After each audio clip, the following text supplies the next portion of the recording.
Hello, this is Kevin from Reisch Roofing at 42 Winding Hill Drive in Hackettstown, New Jersey, doing a repair attempt on this shingle.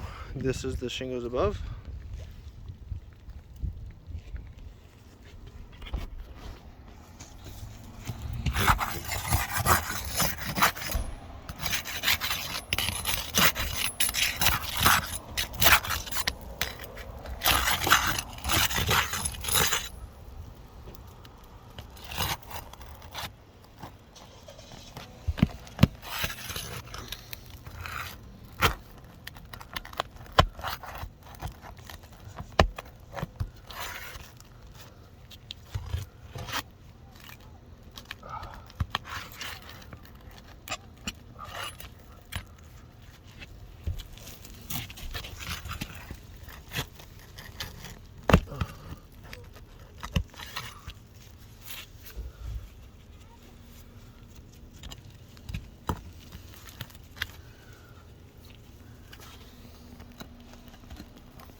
all.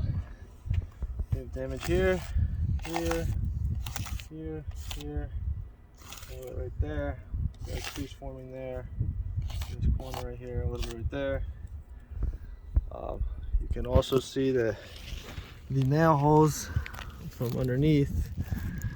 I couldn't reuse because of pulling them out. Additionally, there's transference to the bottom side of the shingle. This will prevent these shingles from resealing back down. I cannot reuse those holes because of the placement of them before. And these additional holes weren't there prior to the storm, and they shouldn't be there after.